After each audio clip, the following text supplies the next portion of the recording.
بسم اللہ الرحمن الرحیم۔ تمام دوست احباب کو وظائف امن چینل میں خوش آمدید۔ جو دوست احباب چینل پر نئے ہیں وہ چینل کو سبسکرائب کر دیں، لائک کر دیں، صدقہ جاریہ کی نیت سے، ثواب کی نیت سے اس کو شیئر کر دیں۔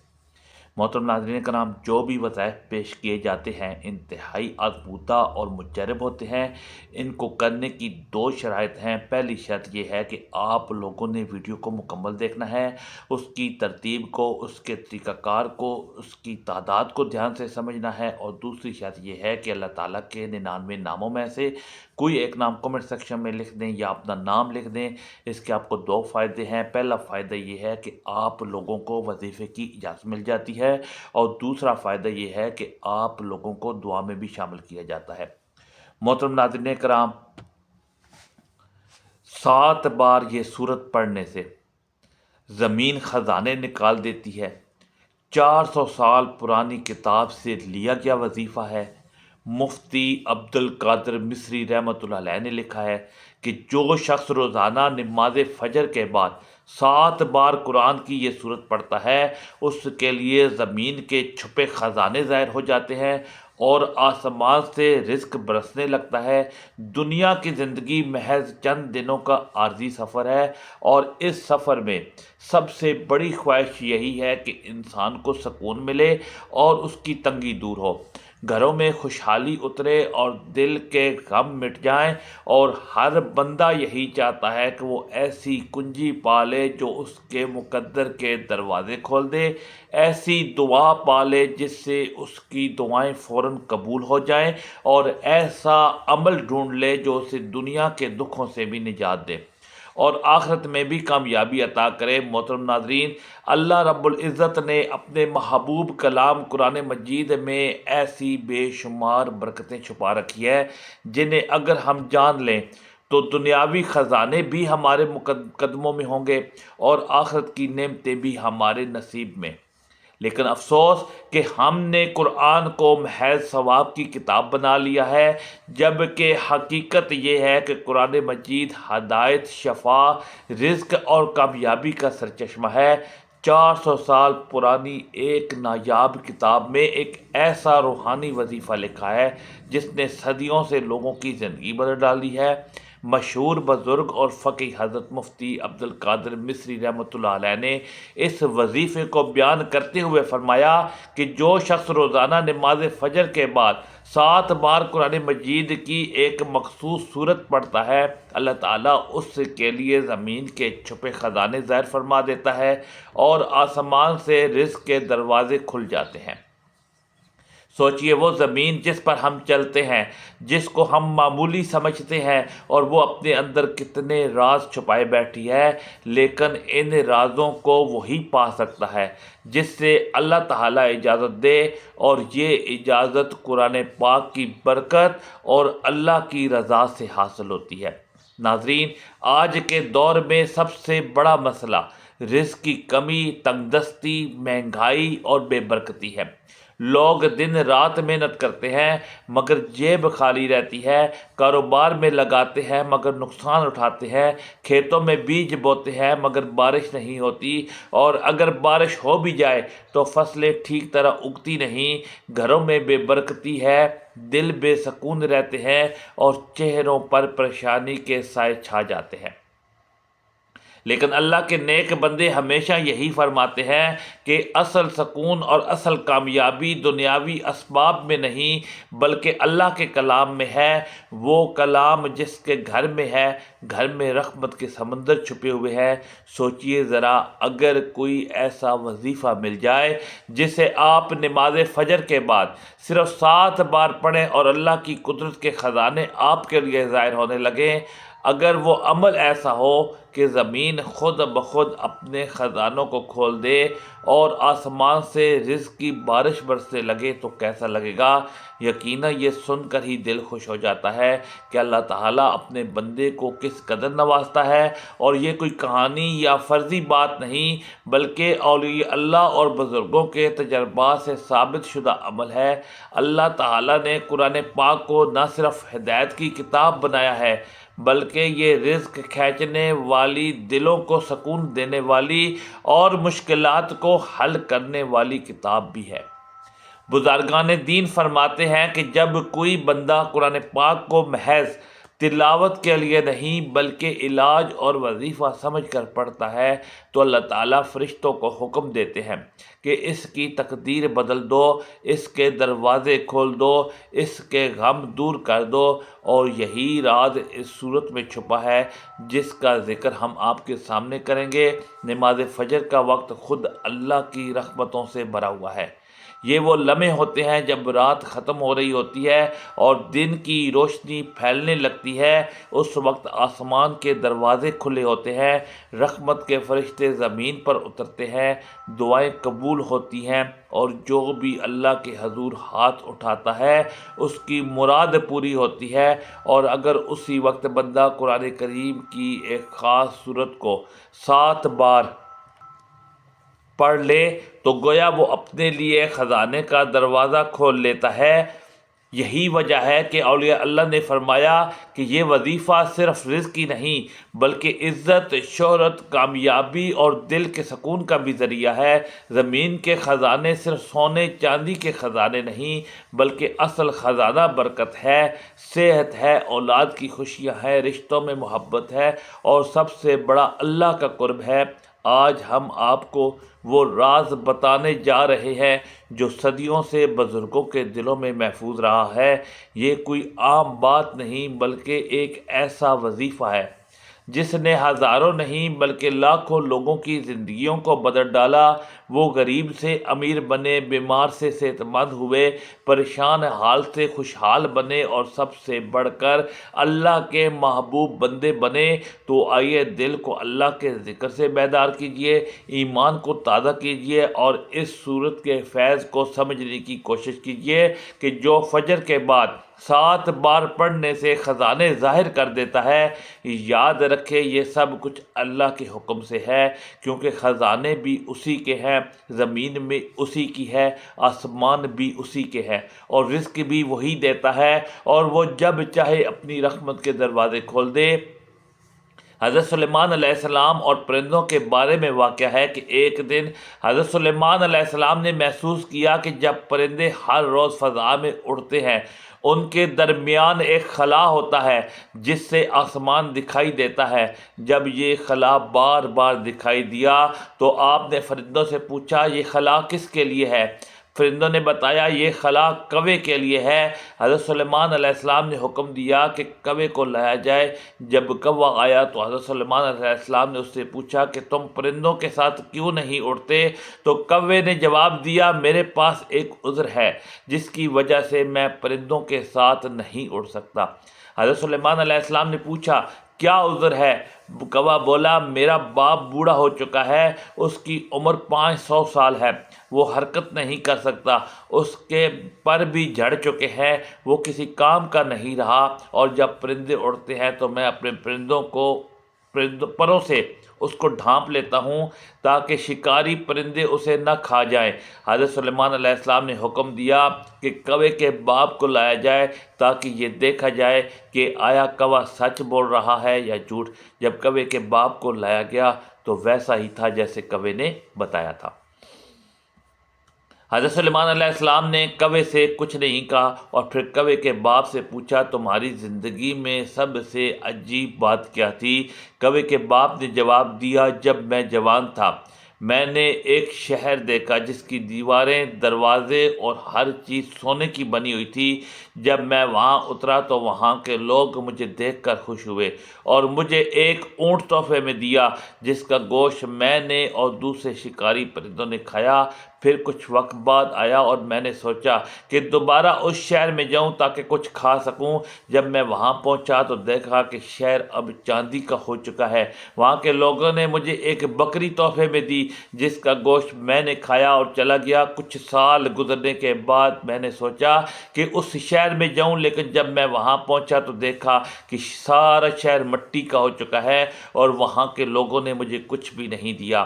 یہ میرے لیے زندگی کی سب سے عجیب عجیب بات تھی۔ حضرت سلیمان علیہ السلام نے پوچھا کیا تمہیں اب بھی شہر کا مقام یاد ہے؟ کوے کے باپ نے کہا ہاں مجھے یاد ہے۔ حضرت سلیمان علیہ السلام نے حکم دیا کہ کوے کو اپنے ساتھ فرش پر بٹھایا جائے اور ہوا میں اڑایا جائے۔ جب وہ شہر کے مقام پر پہنچے تو حضرت سلیمان علیہ السلام نے پوچھا کہاں ہے وہ شہر؟ کوا بولا یہی تھا۔ حضرت سلیمان علیہ السلام نے حکم دیا زمین سے مٹی کو ہٹایا جائے اور وہاں ایک پرانے شہر کے آثار ملے۔ حضرت سلیمان علیہ السلام نے حکم دیا کہ شہر میں کوئی جاندار تلاش کیا جائے۔ کچھ دیر بعد جنات اور ہوا نے بتایا کہ ایک کنویں میں ایک بڑا سانپ ملا ہے، اس کی عمر 300 سال ہے۔ حضرت سلیمان علیہ السلام نے سانپ کو بلایا، اس سے پوچھا تم کون ہو؟ سانپ نے کہا میرا نام سانپ ہے۔ حضرت سلیمان علیہ السلام نے پوچھا تمہیں شہر کے لوگوں کی موت کے بارے میں کچھ معلوم ہے؟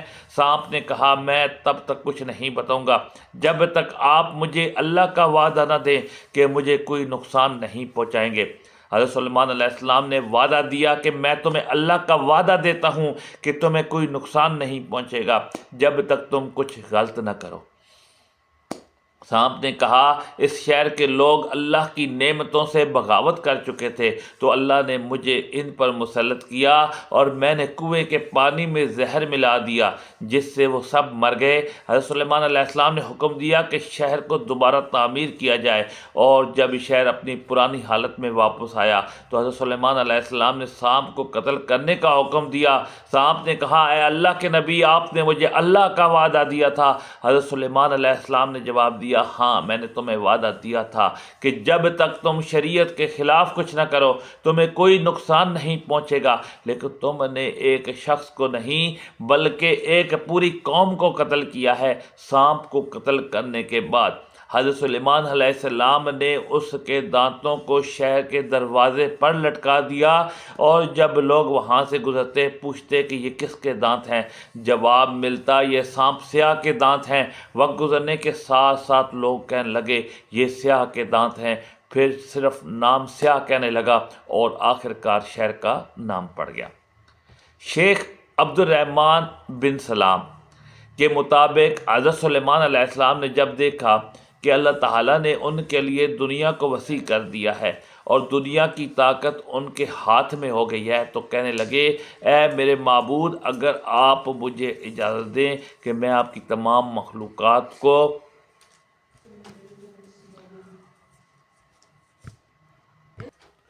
تو کہنے لگے اے میرے معبود اگر آپ مجھے اجازت دیں تو میں آپ کی تمام مخلوقات کو پورا سال کھلاؤں تو بہتر ہوتا۔ اللہ تعالیٰ نے ان کے پاس وحی بھیجی کہ تو اس پر ہرگز قدرت نہیں رکھتا۔ حضرت سلیمان علیہ السلام نے پھر درخواست کی یا الہی ایک ہفتے کے لیے ایسا ہو جائے۔ اللہ تعالیٰ کی طرف سے جواب ملا کہ تو اس کی بھی طاقت نہیں رکھتا۔ حضرت سلیمان علیہ السلام نے پھر درخواست کی یا اللہ ایک دن کے لیے اجازت دے دے۔ اللہ تعالیٰ کی طرف سے وحی آئی کہ تو اس کی بھی قدرت نہیں رکھتا، لیکن ایک دن کی ضیافت کی اللہ تعالیٰ نے اجازت دے دی۔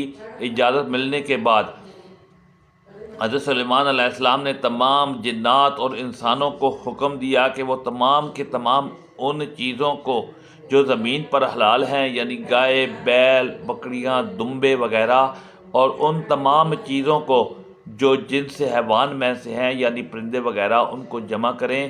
چنانچہ جن اور انس نے ان تمام کو جمع کر لیا اور بڑی بڑی دیگیں تیار کی گئی اور پھر ان جانوروں کو ذبح کر کے ان کو پکایا گیا۔ حضرت سلیمان علیہ السلام نے ہوا کو حکم دیا کہ کھانے پر چلے تاکہ خراب نہ ہو سکے، پھر تمام کانوں کو جنگل میں پھیلا دیا۔ اس کھانے کی دعوت کی لمبائی 1 مہینے کی مسافت کے برابر تھی اور اس کی چوڑائی بھی اتنی ہی تھی۔ پھر حضرت سلیمان علیہ السلام نے اللہ سبحانہ وتعالیٰ سے دعا فرمائی کہ اللہ رب العزت نے وحی نازل فرمائی اے سلیمان تو میری مخلوقات میں سے کس سے دعوت شروع کرے گا؟ حضرت سلیمان علیہ السلام نے فرمایا میں سمندر کے جانوروں سے شروع کروں گا۔ اللہ تعالیٰ نے بحر محیط کی ایک مچھلی کو حکم دیا کہ وہ سلیمان علیہ السلام کی ضیافت میں سے کھائے۔ چنانچہ وہ مچھلی آ گئی اور حضرت سلیمان علیہ السلام سے کہنے لگی کہ میں نے سنا ہے کہ آپ نے ضیافت کا دروازہ کھول دیا ہے اور آج میری ضیافت آپ کریں گے۔ حضرت سلیمان علیہ السلام نے فرمایا ہاں ایسا ہی ہے اور کھانا شروع کر رہا ہوں۔ چنانچہ وہ مچھلی آگے بڑھی اور دسترخواں کے شروع سے کھانے لگی۔ مچھلی نے اس قدر کھایا کہ کچھ دیر میں جتنا بھی کھانا تھا سب کچھ اکیلے کھا گئی۔ سب کھا کر مچھلی نے حضرت سلیمان علیہ السلام کو آواز لگا کر کہا اے سلیمان مجھے اور کھانا کھلاؤ۔ حضرت سلیمان علیہ السلام نے حیرانگی سے فرمایا تو سب کچھ کھا گئی ہے، اب بھی تیرا پیٹ نہیں بھرا؟ یہ جواب سن کر مچھلی بولی کیا مہمان کے لیے میزبان کا ایسا جواب ہوتا ہے؟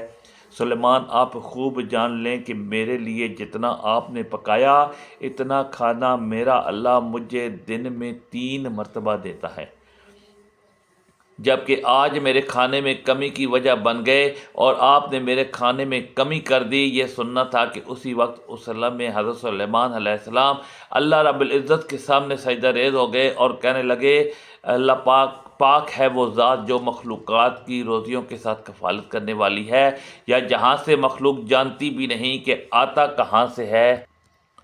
سورۃ الانبیاء میں ارشاد ہے کہ ہم نے تیز ہوا سلیمان کے تابع کر دی جو ان کے حکم سے اس ملک میں چلتی تھی جس میں ہم نے برکت دی تھی، یعنی ملک شام، اور ہماری چیز سے باخبر ہے۔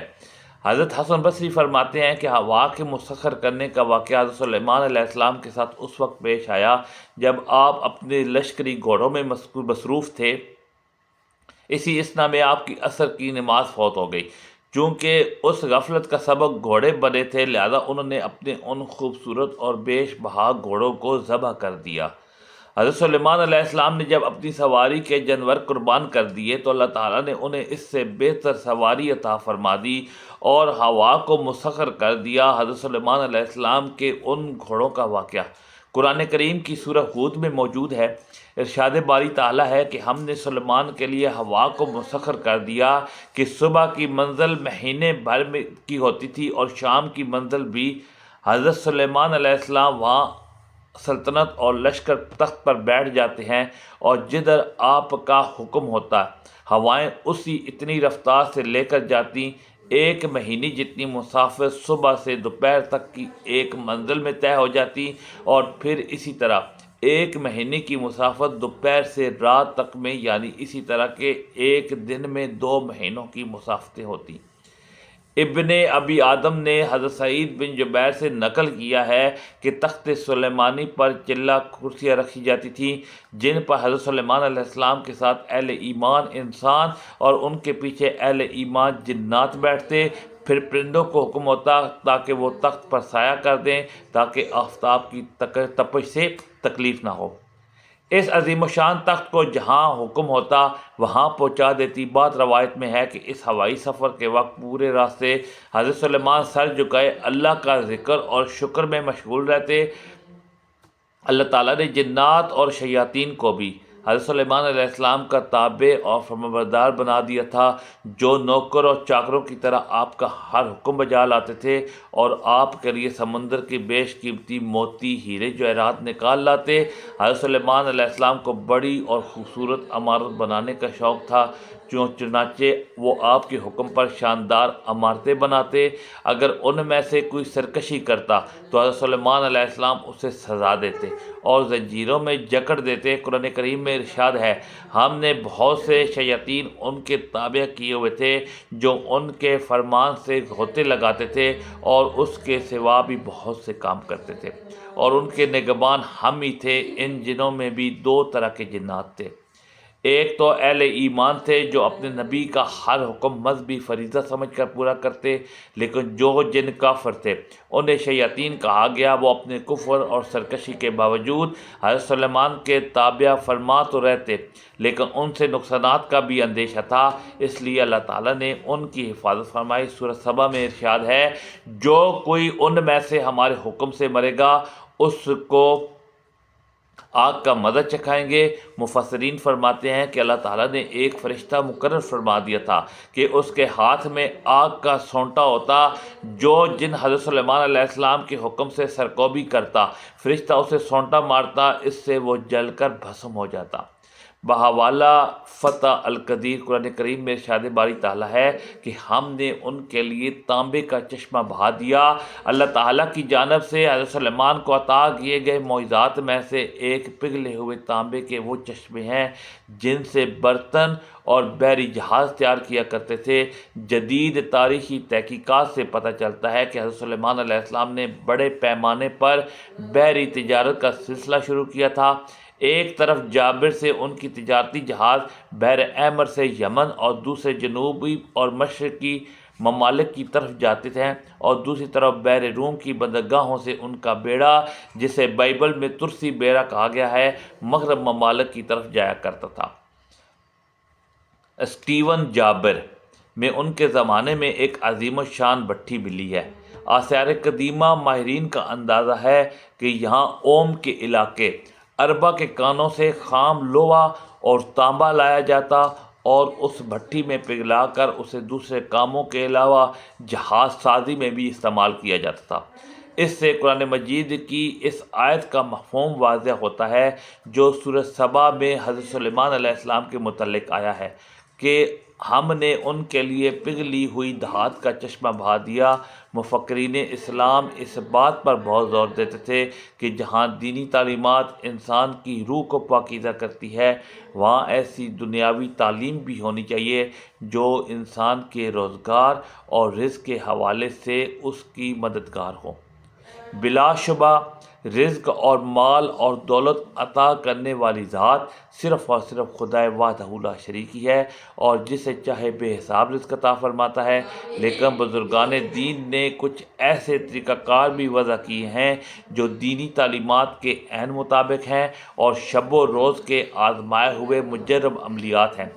400 سال پرانی کتاب اجزائے طریقت میں مفتی علامہ قادر مصری رحمۃ اللہ علیہ سے منقول ہے کہ رزق کے خزانے کھلوانے والا ایسا عمل بتایا گیا ہے کہ جس کے کرنے سے انسان پر دولت کی بارش ہونے لگتی ہے۔